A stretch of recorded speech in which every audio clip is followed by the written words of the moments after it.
airspace control. I want to understand from you, is it just purely about, declaring a no-fly zone just in no time here and there? What is it really? Is it just about civil or is it military? What exactly is it? Could you help us understand?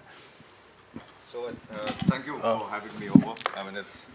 Thank you for having me over. Thank you to DG Claus and Public TV for this opportunity. And I'm glad because I keep saying air power gets very little airtime.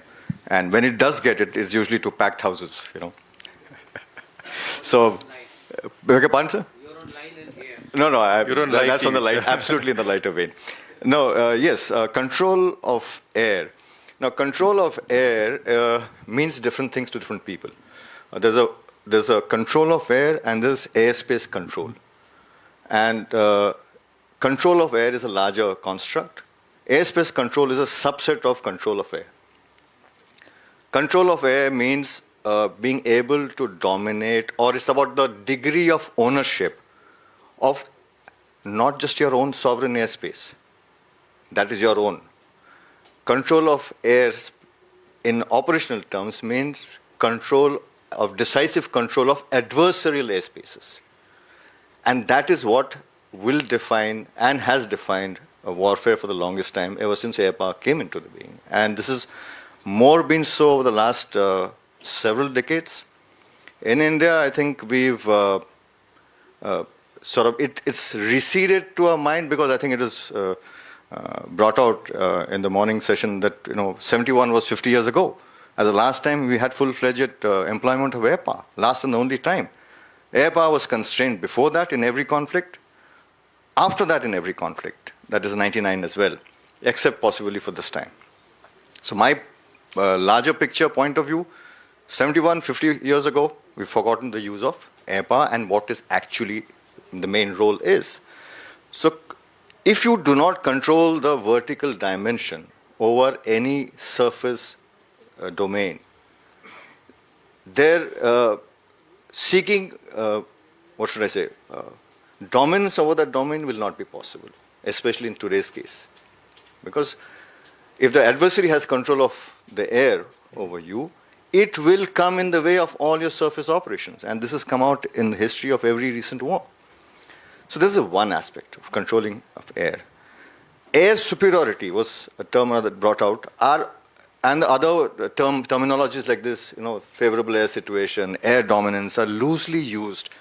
But all it effectively means is to be able to dominate an adversary's airspace, whether with total lack of air opposition, that is air supremacy, air superiority, a little lesser degree.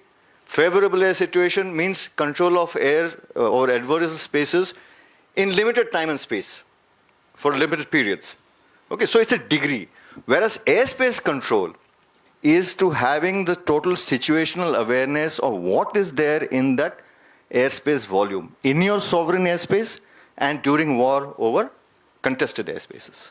So conventionally, our approach has been holding ground or looking at adversaries. Also, we normally look at adversaries who are, immediate neighbors in terms of land neighbors. If we really have to look at it from an Air Force perspective, who are your threats? Who are your real threats in terms of aerial neighborhood? This is something I keep talking about whenever I get an opportunity. When I say that the danger is today, first is in the lighter vein. I think post-op Sindoor, we have more air power specialists than officers who were there in the Indian Air Force. So that's a challenge. But besides that, what has happened is, I think when we look at recent conflicts, we tend to draw wrong lessons. Unlike other countries all over the world, and indeed air warfare or aerial use of air power in the last 2-3 decades, there's one drastic change and difference which we need to bear in mind is the contexts are very different from India.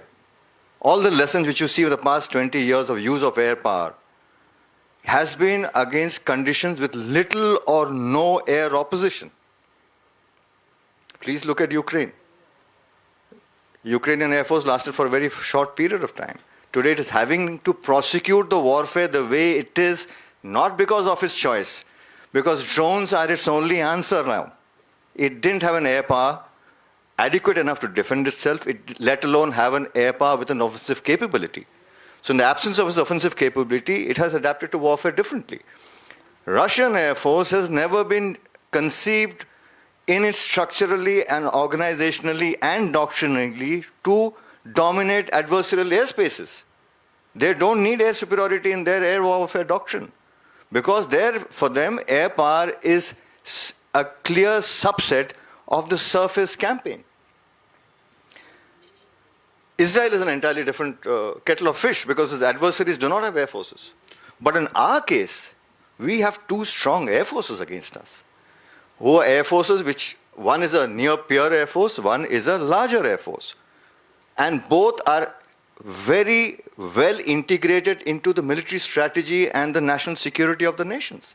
So there is a huge difference in Indian context. But when you say in terms of Indian context, on one side you're saying that the last time we actually were in a full-blown war, the others were either conflicts or strikes, was in 1971. And in between that period, we have, army, which has, forever advocated that holding ground is extremely important. We have the Navy, which says that we are catering to your economic interests. What is the Air Force's argument in terms of,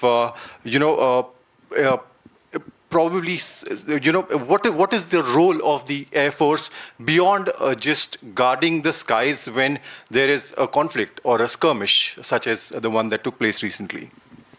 The irony is, the business of guarding the sky is not during the conflict, it's during peacetime as well, which most people don't give too much of credence with. The Indian Air Force looks after the air defense 365, into 24 into 7 into 365 actually, if you really look at it. And every time there's a border violation, there's an infringement, it makes the news. Whenever there's an aerial interception or a scramble, it never makes even the headlines. Or forget about it, doesn't even make it to the regional papers. So the point I'm trying to make is air power is an important aspect. Its salience in the Indian context has not been adequately either studied, examined, understood, let alone leveraged. Most of the arguments which I've heard today, a lot of it, I'm sorry, comes from the simple fact of not spending enough time thinking what does air power do to your national security. We come down to the service-specific requirements because the Army and the Navy most certainly, I grant them that, will look at air power from the service-centric point of view, but tend to forget, I'm surprised that this question is being asked. What is the role of air power other than serving the skies? It just shows our PR in the Indian Air Force has been lousy, despite it being articulated in our doctrine. The Indian Air Force has two key roles. And they are not necessarily in sequence of one above the other. One is defense of sovereign airspace. That means right from the border, going up to, as of the International Convention, 60,000 feet, and technically higher, if you come to agreement on higher altitude limitations and boundaries, that's sovereign airspace. And that is during peacetime. So it just doesn't mean about the kinetic aspects, it means 24/7 weaving all your radars in the entire Indian Air Force and the civilian radar, and now of late the Army radars as well, into a larger situational awareness of insecurity of a nation. That's the peacetime role. Operational role are two. One is a strategic offensive air power, which we haven't given adequate thought on the effects and outcomes. 1971, I'll take you back, Air Chief Marshal P.C. Lal, phenomenal, prescient, foresighted strategy of employment of air power. Incidentally, there is very little known on the use of Indian Air Force and air power on the Western Front because the Eastern Front has sucked in all the oxygen. But I would argue that if you study the war fighting, both the Army and the Air Force, on the Western Front, you will have way more critical lessons relevant to the Indian context. Because that is a lesson we didn't invest enough study and research in and we forgot about it. Air power made a decisive role there. He's brought in this strategy of targeting enemy target systems. So one was an air system because obviously it's air power. Second was energy systems, fuel tanks, refineries. Third was communication system. roads, railway lines, shipping yards, everything possible. And obviously, fifth was the more critical aspect was the military aspect of it, the conventional enemy warfighting machine, which was there all through. 3% of IF's effort was spent on strategic targeting. Kiamari tanks in Karachi, though there was a little discussion on who did it first, let's put it simply in the greater things of jointness, we both did it together. In slight difference in sequences, that's all. But the fact is, Kiamari oil tanks, the Karachi tanks, the refinery, and the Sui gas plant. Within the war, it set the fuel production and availability of Pakistan back. During the war, it had to import fuel by road from Iran. Now, that's strategic outcome. But we spent only 3% of our effort on it because we didn't have the capability. Indian Air Force has come a long way in terms of strategic capabilities and creating strategic outcomes with this kind of targeting. So this is the primary role. Other is air defense. Now, air defense today, one quick point here, that unlike the past today, air defense is a misnomer in the term. When you use the word defense, actually it's offensive. Because you have a situational awareness and oversight into the adversary's airspace. That means you're seeing him when getting airborne. And now you have the ability to shoot him down in his own airspace.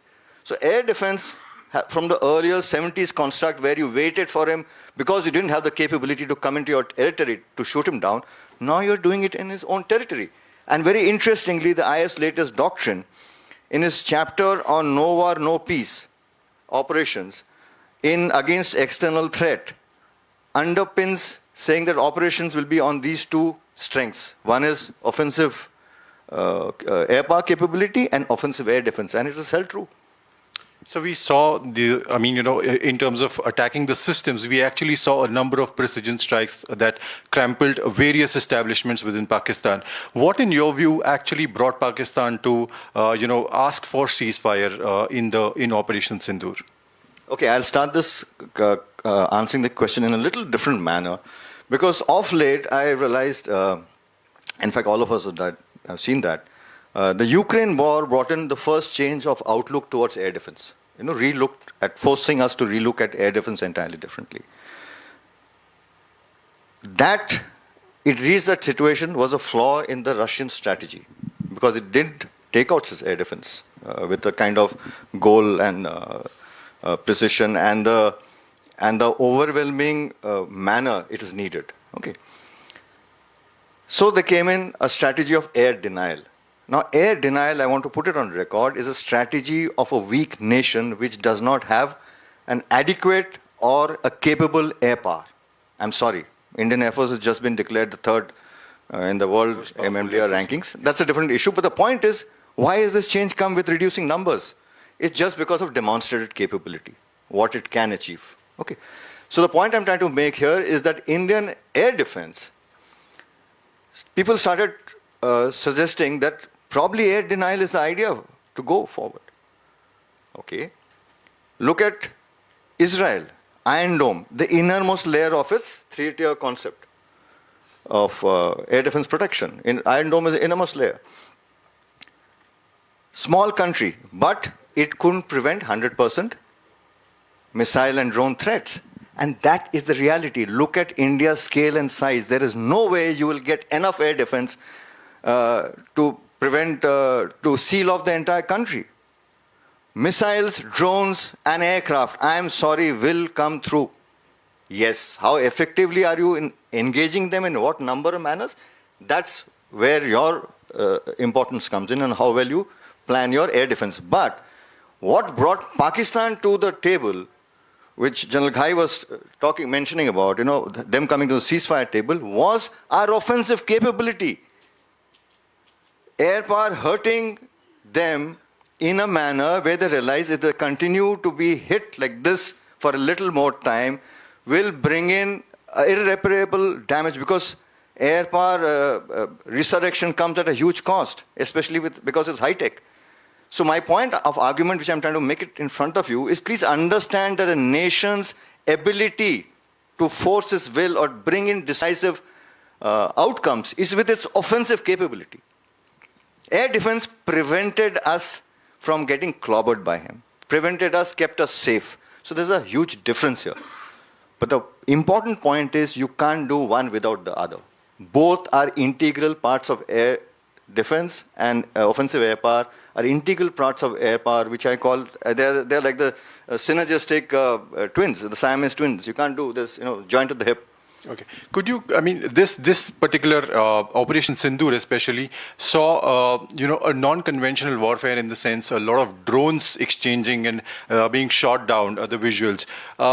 How do you, or how would you, what then is the role, or what then is the vision for conventional warfare in terms of conventional platforms and, piloted aircraft? What is the role for that, part of the Air Force, or that, element of the Air Force as we look forward, as we go ahead? Mr. Musk again. He said that all the guys who are pursuing the F-35 programs are absolute idiots. I don't know what to say, whether I agree or disagree, but I most certainly disagree on him on one aspect. Drones and missiles, I'm not surprised. If people here are surprised that they were a part of Sindoor, then I'm sorry, you've been reading things wrong. Drones and missiles have been a part of warfare for ages. It has lent an ability to carry out coercion or punitive effects without committing your forces into a full-fledged fight. Someone mentioned this morning that short wars were a past reality of the... Yes, but we built that myth. For 10 years, a decade plus, we said all our wars are going to be short and swift till Ukraine happened. The point I'm trying to make is, ladies and gentlemen, wars and conflicts have their own dynamics. The biggest challenge will be, and the biggest danger lies in taking away lessons from Op Sindoor, thinking it was a war. I think that was made absolutely clear. It was just an operation. What air power did is not what air power can do in its entirety. It was just a showcase. But it is also a showcase of capability. The larger point is that every context of warfare will bring in a fact that how will this war or this conflict be fought.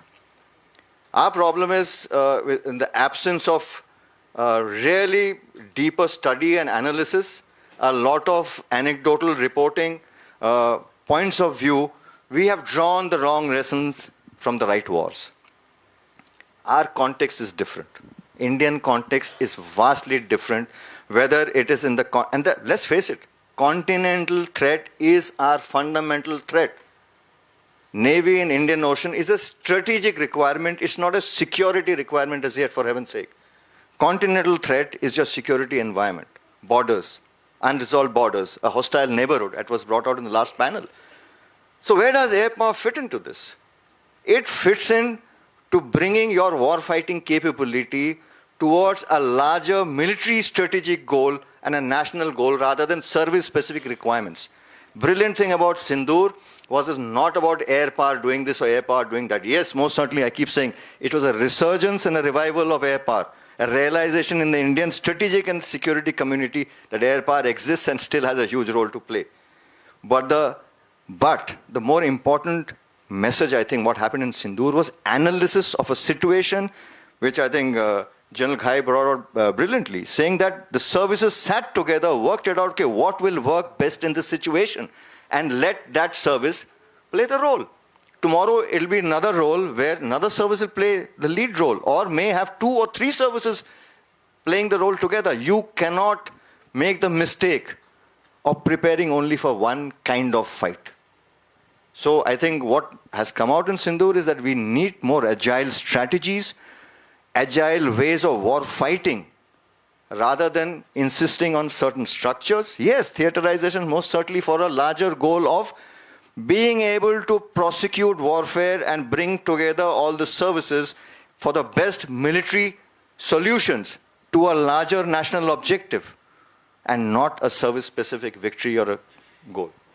I think that is what the larger role comes in here. And do you see the whole tri-services integration that has been, taking place? Do you see that taking place or taking shape finally?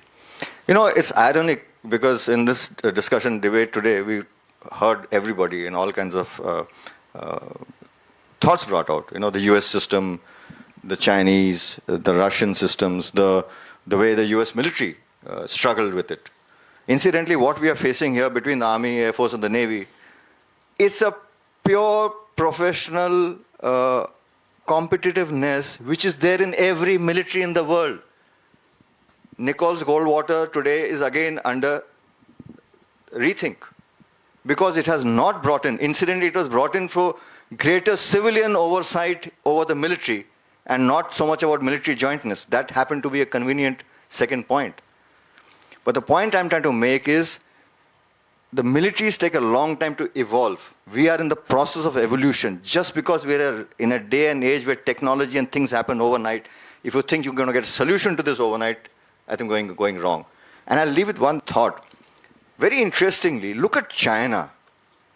Despite being looked at as a static legacy organization, look at the transformation of the Chinese and the PLAF, the Chinese Air Force. What is interesting is China's adapting its theater structures constantly. They are not tied down. We are seeking the ultimate solution. I think that's where the Indian military is going wrong. Everyone wants the ultimate solution in their control. I'm sorry, that's not about war fighting for the future. So I think we'll get there. We will struggle and we'll find a way, but I think logically we will find the way forward, which is the Indian way forward, which I am sure, and which was brought out earlier, I think by the previous Air Chief Marshal Rakesh Paduria. We said, yeah, there are hardcore professionals at work here. They will find a solution. Trust them.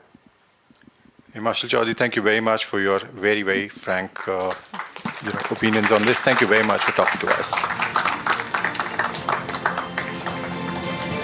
Thank you, Air Marshal Choudhury, for sharing your insights into one of the most pressing operational imperatives of our time.